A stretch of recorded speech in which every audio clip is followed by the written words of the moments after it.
Okay, so I'll be starting. So to give you like brief introduction to adventure before you get a chance to introduce your characters. Basically, because you are kill team, so you have more information about situation than other branches of Imperium.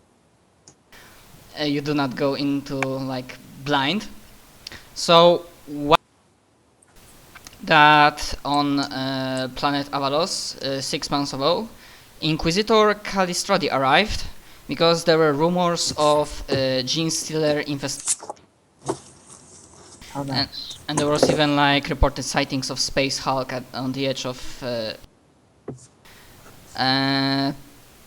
Then you do not know exactly what she found, but why we are here is because there was a coded astropathic communication to Watch Fortress, and she issued a formal request for aid from Deathwatch, meaning you, in exterminating gene stealer. Sorry, I'm not native English speaker, so I might pronounce things not exactly right. Infestation on the world of Ava.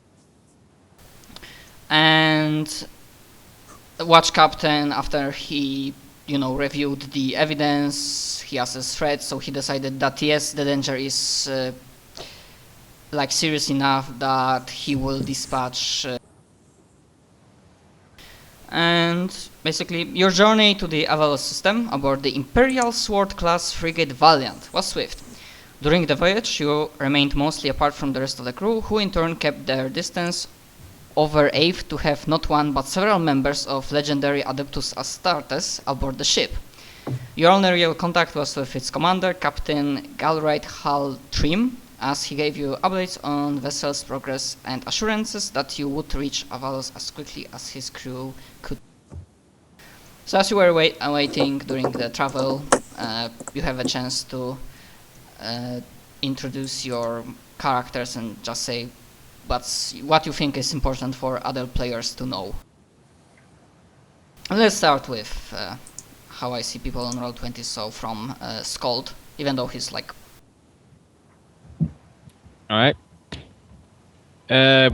Brother Skald is a native brother of the Space Wolves chapter. He is born on the planet of Fenris. Not very much is known about him. He's underwent the same rigorous hellish training that every Fenris-born does. He's survived things that most chapters would call ludicrous, insane, and suicidal. And he's always carrying his favorite blade, which he calls the Wolf's Fang. And yeah, he is also very loyal to both the Space Wolves chapter and the Holy Imperium. Awesome. Okay. Okay. That's all, Simon? Yep. Okay, so we went to the same, or Simon? What? Never mind, okay. I thought for a moment you wanted to add something, and I cut in. No. Okay, so, Brother Corbin.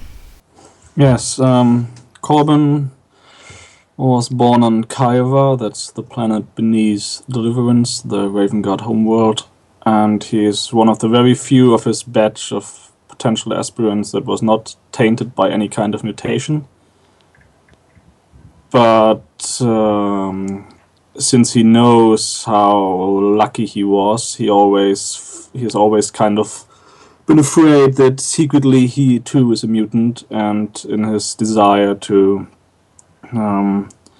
maybe subconsciously or consciously to punish himself for the possibility of genetic treason against the Imperium, he has a special hatred for all mutants and distrusts even the abhumans the Imperium recognizes, and also any psychic marines or inquisitors. He will fight with them, but he won't like it. He was seconded to the Deathwatch after he fought on Targus 8 with Captain Shrike, and Chapter Master now. now Chapter Master, yes. But was second to the Deathwatch in part because the superiors hoped that the experience of having to work together with others will make him a bit more tolerant, because he is not, even for a Space Marine, he's a very intolerant person. Aside from that, he wears standard Mark 7 Aquila armor with all the usual regalia you would expect of a Raven Guard. White talon on the brow of his helmet, small crow skulls on a silver chain. He's an assault marine. He looks like he's already started to get the pale skin all Raven Guard marines get. Short black hair, black eyes, a very flat nose, and his build overall is rather average for a Space Marine. Okay, that's all. By the way, what chapter trapping did you take? Chapter trapping. I was wondering if you got the camera.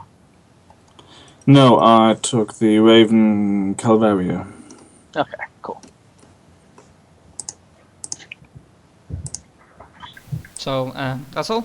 Yep, that's me done. Okay, now moving on to Brother Apothecary Taros.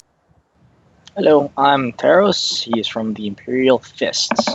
He was recruited in one of their ritual fighting things, their arenas, because they don't have a homeworld. They recruit everywhere. Coming from the Imperial Fist, he holds the line. Holds the line a lot. He's participated in the Feast of Blades, which is basically a gathering of all Imperial Fists and their successor chapters. He didn't win, but he did fight hard, and he did help heal the people that did fight harder. It's where they bring the best from all around, and they fight, and they eat, and they fight some more. It's a good time. You should be there. As an apothecary, he's tasked with ensuring the lives of his battle brothers go better than usual. They get healed, or if they can't, preserve their gene seed. She does quite frequently because of the casualties we take and successors. He's wearing Mark 5 Corvus armor. It's a beaky, but I could not find a picture. I mean, if this is something close to what you already put as your character It picture, then I get the idea. Yeah. It's an older pattern with more history, just not as durable than the Aquila pattern. During his time, he, as an apothecary, he sometimes had to take up leadership after sergeants or captains fell in battle that he wasn't able to save. So sometimes Theros had to take command of squads to get things done. Okay, that's all? Yeah. Okay, then Drew, aka Brother Sephiran, if I remember correctly. Sephiran, yeah. You could pronounce it a bunch of different ways, but yeah, we'll go with Sephiran. Sephiran is from Blood Angels. And he's a very... I assume he was born on the Blood Angel homeworld. It doesn't really say anything about that, but it describes him as a kind of calculating individual. And when he he never really goes into any sort of combat situation or acts without like thinking of the odds and thinking about it a little tactically. He's a little different from the rest of his Blood Angel kin for the fact that he's a devastator instead of preferring righteous, glorious melee combat. Resist And the blood rage very well. yeah, he resists the blood rage for the most part, but you know, all Black rage. Blood Angels must succumb to it eventually. And he took part in the crushing of the Golgotha insurrection, which is what got him, or his deeds there is what got him into the Deathwatch. So, yeah. Time to beat is 1,000 years and counting. Yeah, Sephiroth really interested me because he's like Devastator, Blood-Driven Marine, but he has like intelligence is probably the highest stat attribute in his character, like 50. Yeah, he's interesting for He's pretty- what Yeah. his chapter is. Okay, so no matter if you like worked alongside one another, if not, then you already know who you are. So let us continue what the hell happened, because as you arrive, then, well, shit goes south. 2 hours ago, your vessel entered the Avalos system and began its journey towards the primary biosphere. A scan of the system revealed only dust. 47 minutes ago, your vessel came within Vox range of Avalos and Captain attempted to raise local Imperial authorities only to meet with static and white. Then, 18 minutes ago, the Valiant entered orbit above Avalos, and almost immediately, swarm of Tyrannid Kraken emerged from behind the world's primary moon, descending on the frigate and taking its crew by surprise. Even as the Valiant burned under a barrage of bioplasma and pyrospores, your kill team, meaning you, you managed to reach a drop pod and prepare for launch. In the final act of duty, Captain Haltrim opened the hangar doors and fired your port down towards the planet below. Obviously, because of the Kraken, moments later, a frigate's hull got like buckled and broke under jaws of those beasts. 6 minutes ago, your pod screamed down to Avalos' atmosphere, leaving a trail of fire across the sky, while inside you endured the brutal gravity, as only your enhanced bodies are capable of. Still kilometers above the surface of the world, your pod's rudimentary guidance locked onto an Astartes transporter, and in a brief burst of retro rockets changed direction to follow its path. Scant seconds later, you made planetfall, and with a deafening crack of thunder, your pod slammed into the ground, throwing dust and debris high into. Almost immediately, your harness released and pod's doors were flung open. While you emerged from your pod, you appear to have landed through the roof of an Imperial shop, crashing down in the midst of pews, tiles. Through the hole made by your drop pod, you can see that it's a dark, rainy night, water pouring down onto your armored. And through shattered doors, you can see Lornholm, an ancient and crumbling city, soaked in rain and ablaze with uncontrolled fires stretching off in all directions. Nearby, the crack of weapons fire and thump of explosions announces a battle. Yeah, I think I forgot to mention that also the intel that you got is that there might be some sort of, maybe not uprising, but civilian upheaval, like malcontents, raising trouble. But as you arrive, you are in the shop, and you hear sounds of battle nearby. We should So, investigate. Can I make a perception check to see if it's bolter fire or the regular laser gun fire. Give me a moment. I mean, Or you don't volley. need to make check for that because you'll probably like if you wait a second you will hear. It's a mixture of what you remember and know that on one side it's a mixture, you know, bolter fire, some typical very crude weapons like stab rifles, and yeah, but the sounds are different, so you are pretty sure that there are at least two sides fighting with one another.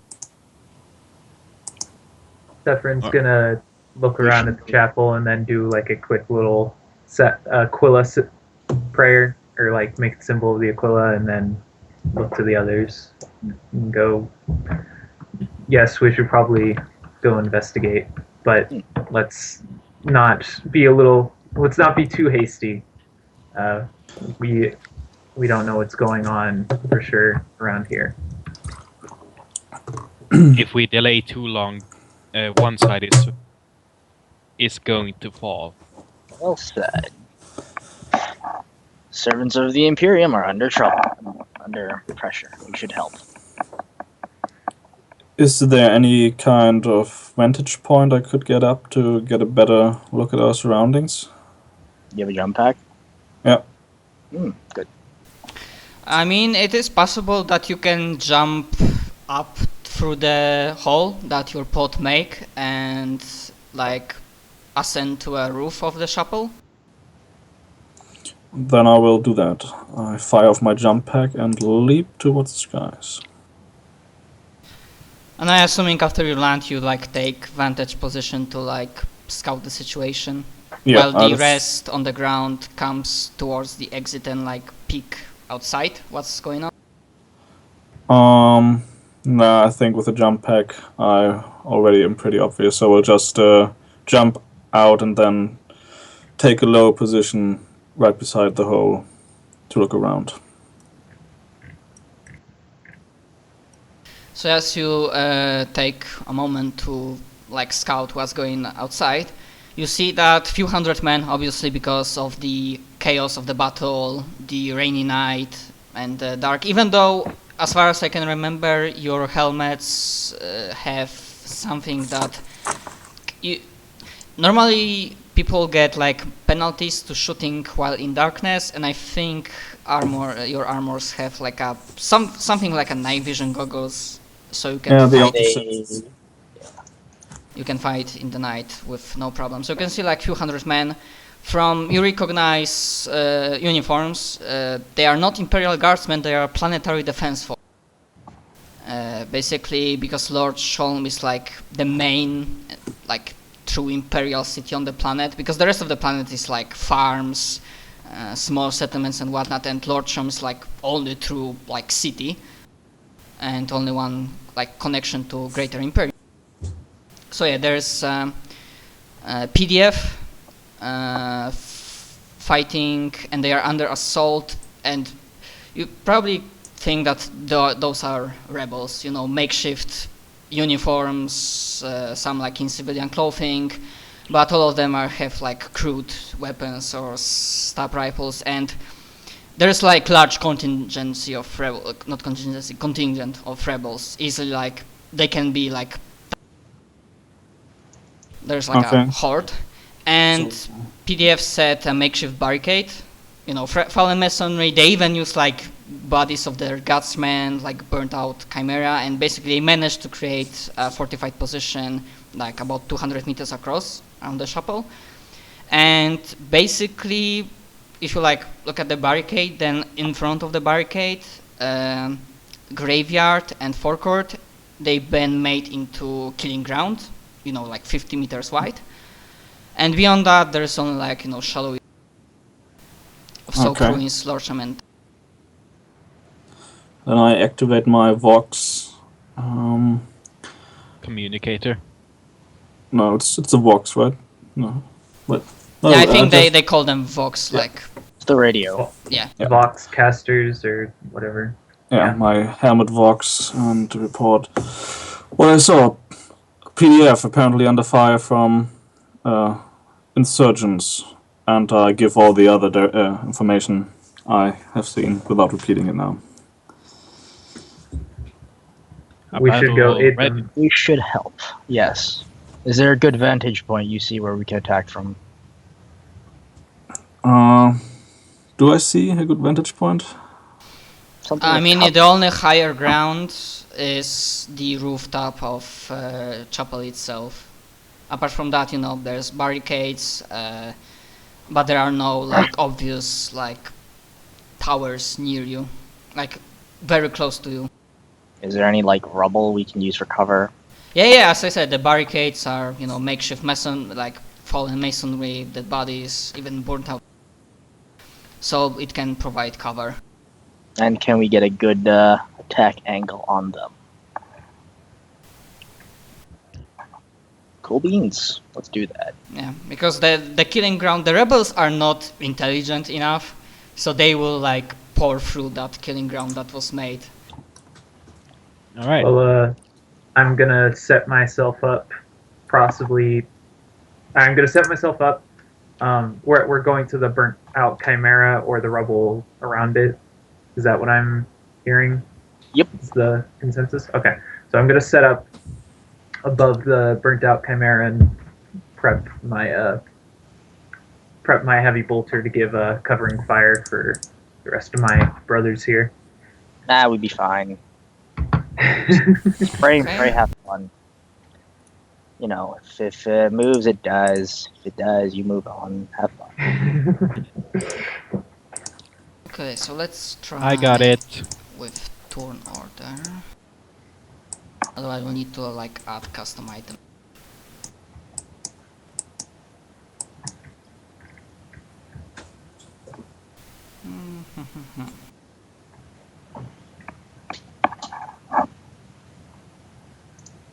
So are we behind the forces or? You are on the like front lines with PDF or maybe slightly behind, but obviously like some of PDF troops while like taking cover behind barricade, like breathing hard.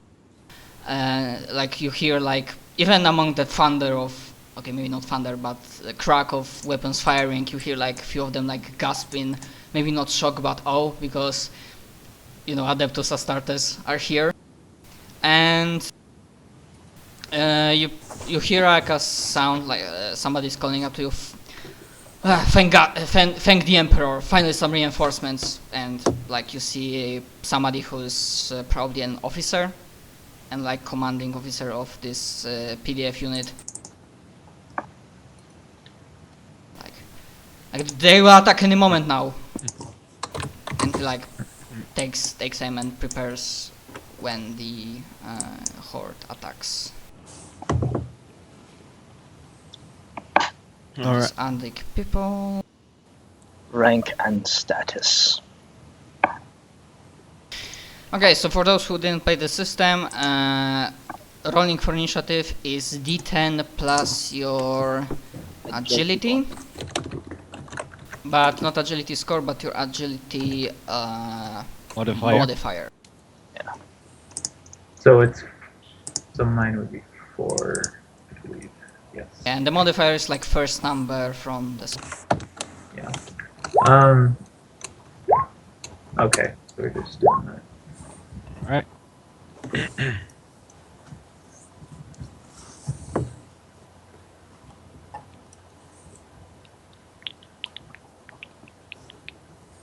Okay, so Apothecary Taros is. Corbin 12. Scald 11 and Sephiran 10.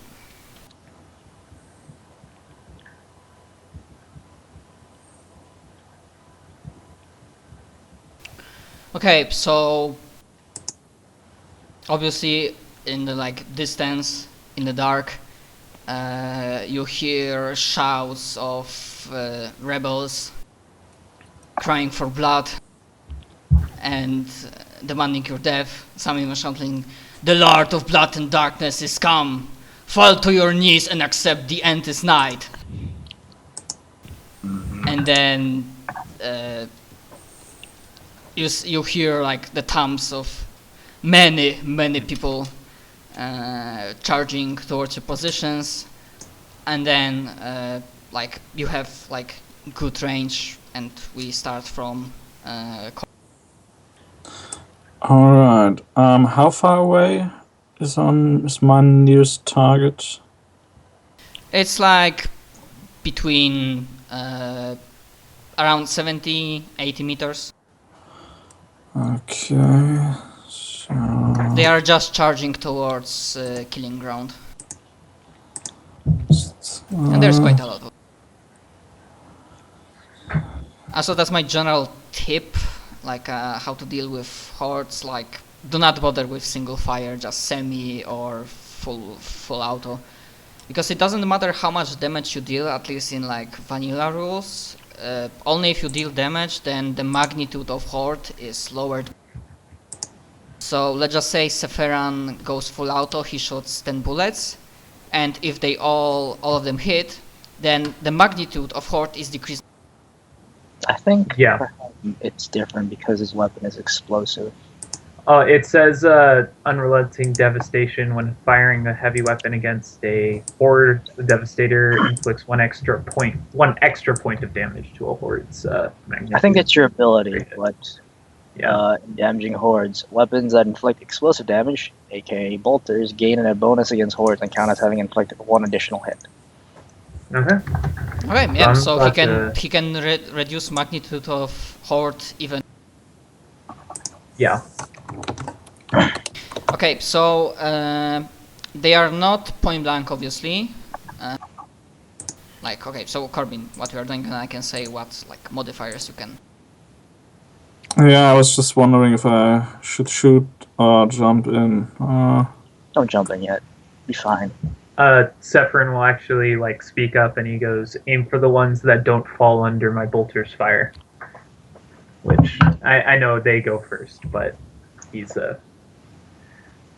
So for now, I suppose he would be saying go for the frontmost ones.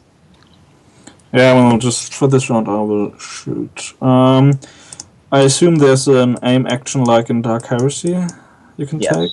Yeah, you can take half action aim, that gives you plus 10 bonus. Okay. But you might want to semi-auto anyway.